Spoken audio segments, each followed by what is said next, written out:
안녕하세요. 저는 경기도 수원에 신령님 모시고 사는 천신당 박하늘 모녀입니다.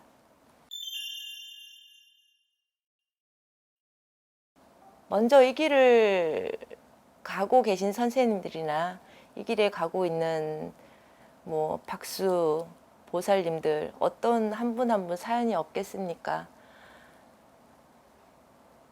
저는 어려서부터 워낙 선성적으로 몸이 약했고 병치레도 굉장히 많았고 아주 갓난장일 때는 아이가 사랑무시를 못하지 않을까 해서 부모님이 집 밖에 그냥 버려두고 살았다고 해요.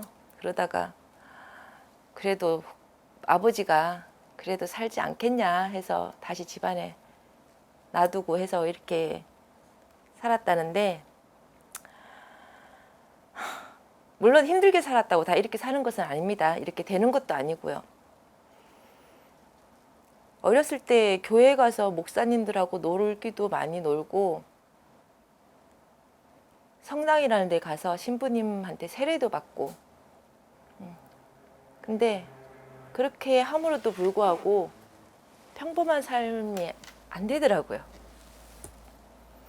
어릴 적에는 좀 친한 친구들이 하나둘씩 생기면 딱히 병명도 모르고, 그때는 어려서 그랬는지 모르겠지만 그 친구들이 하나씩 죽었었어요. 그래서 동네 사람들이 저 친구랑 놀면 귀신이 잡아간다고 친구 엄마들이 저랑 못 놀게 하고, 소위 말하는 지금 왕따죠. 그래서 혼자 소꿉놀이 하고 혼자 울다가 지치서 잠들기도 참 많이 하고, 어릴 때는, 아기 때는 그 기억밖에 없어요. 저는 어렸을 때 시골 마을에서 살았어요. 아궁이 불 때는. 옛날에 어디 산 중턱 밑에 보면 돌무더기가 이렇게 듬성듬성 있잖아요. 사람들이 가지 않는. 근데 그 도깨비 친구가 저를 항상 그곳에 데리고 가서 놀고, 밤 늦게까지 놀다가 지쳐서 잠들면 거기서 잠들다가 동네 사람들이 또 저를 찾아 나선다고 난리가 났었고, 그 어린 게 이제 국민학교 때예요. 그때는 지금 초등학교가 아니라 국민학교 때도 몸이 너무 약해서 학교를 거의 빠지기 일쑤였고, 아버지 어머니는 농사짓기 바쁘셨고, 저는 또 혼자가 돼서 그 돌무더기 있는 데서, 아기가 뭘 알겠어요. 돌이 있으니까 돌 가지고만 놀았어요.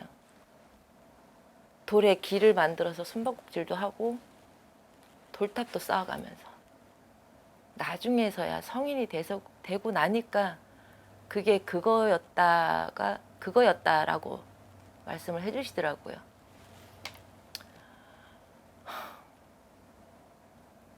오죽했으면 저희 시골집 옆에 양 옆집이 사람이 태풍으로 인해 산사태가 났는데 양 옆집이 다 죽었었어요.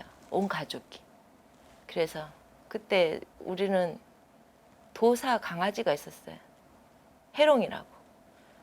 12마리 새끼를 낳는데 빨간 다라이에다 그 강아지까지 다 사는 거예요.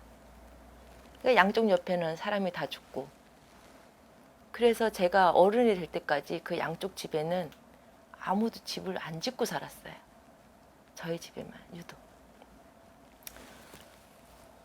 그렇게 해서 일찍 집을 나서서 사회생활 시작하면서 돈이란 것도 많이 벌어보고, 그렇게 하다가 흥청망청 쓰다가 또 거지고 또 돼서 살아도 보고, 이 길이 너무 싫고 무서웠어요. 아니, 싫었어요. 창피했고. 그래서 다른 선택을 해서 다른 삶을 살아도 봤죠. 근데 결국 다시 원점이 되고, 다시 또 혼자가 되고, 또 다시 제자리에 돌아와서 이렇게 사는 게 너무 비참했고, 그래서 사실은 죽으려고 안 해본 짓도 없어요. 죽으려고 참 애도 많이 썼고. 근데 또 며칠 있다가, 며칠 있는지는 몰랐지만 또 결국은 눈을 뜬 건 항상 중환자실, 병원.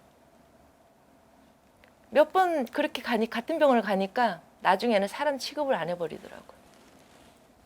나중에는. 이 세계 자체가 너무 무서웠고, 그땐 너무 어렸고, 어디 할 짓이 없어서 어린 년이 이 짓을 하냐는 소리도 듣기 싫었고, 그러다가 우연찮게 운전을 하다가, 물론 제가 헛골을 봤겠죠. 검은색 물체가 운전석으로 날아오는데 그거를 피하려다가 다리를 가드레일을 뚫고 한 80m 되는 곳을 추락을 했어요. 차는 폐차를 했지만 그때 사고 후유증으로 하반신 마비 판정을 받았어요. 물론 눈을 뜬 거는 병원이었고, 그리고 상체는 움직였지만 이불 속에 있는 내 다리는 이미 검게 변해 있었고, 그러다가 며칠이 또 지났는데 꿈결이었는지 꿈속인 것 같아요. 그때 당시는 지금 생각해도 꿈속 같아요. 꿈인 것 같아 나는. 침대 곁에 어떤 조그마한 동자아이가, 어린아이가, 내 아이도 아닌데 이렇게 턱을 개고 저를 보더라고요. 너 누구니? 그랬어요. 그냥 말도 없고 웃기만 해. 너무 예쁜 아이가. 근데 저한테 말을 걸더라고요. 죽고 싶어?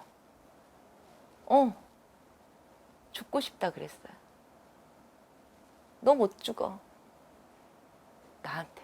이 조그만 게 뭘 알아서. 저는 그때 심신이 온전치는 못했잖아요. 이 조그만한 게 어디 와서 뭘 한다고. 그때는 당시에는 전혀 몰랐어요. 그게 동자님이었는지 신령님이었는지. 그러니까 물론 동자 신령님이시죠. 하지만 그 꼬맹이가 귀신이었는지 사람인지조차도 몰랐어요. 그리고 그 아이가 저를 따라가져요. 못 모르고 무슨 정신인지는 몰랐지만 거의 저는 그때 제가 살아있다 느끼지 못했었어요.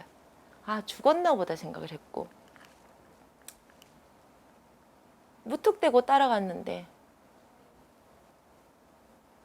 복도에서 의사 선생님을 만났어요. 하반신 마비 판정을 받은 환자가 어떻게 복도를 나왔지? 저도 놀랬고, 거기까지가 기억이 다예요. 그때 당시에는. 그러니까 그때 이게 내가 꿈을 꾼 건지 내가 죽었던 건지 그건 잘 모르겠지만, 나중에서야 세월이 지나고 나서 아, 이분이 신령님이었고 이분이 동자님이었구나. 그것도 나중에서야 알았죠. 그때 어떻게 이분이 신령님이니까 따라가야지, 이런 생각조차도 할 수 없었고. 그래서 다시 우연찮게 그 일이 있고 난 다음에 걸어 다녔으니까, 그리고 3일 만에 제가 퇴원을 했으니까 너무 신기하기도 했고 의아하기도 했고, 이제는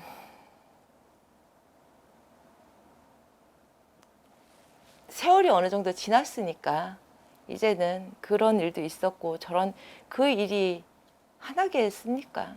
이 일도 있고 저 일도 있고. 그러니까 이제는 허튼 마음을 무서워서 못 먹겠고,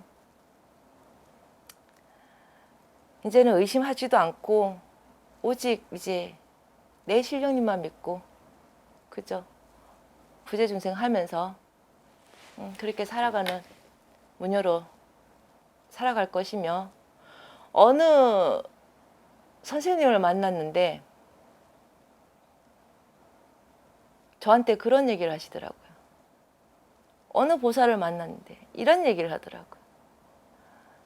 다시 태어나도 무당이고 싶다고. 저는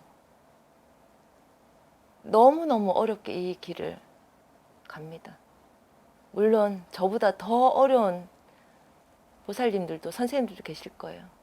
하지만 지금 남아있는 생은 다른 선택의 여지가 없다면 죽는 그날이 언제일지 모르겠지만 그날까지는 그저 내 신령님, 내 성수님만 믿고 그렇게 빌어가면서 천단골, 만단골 살펴가면서 살겠습니다.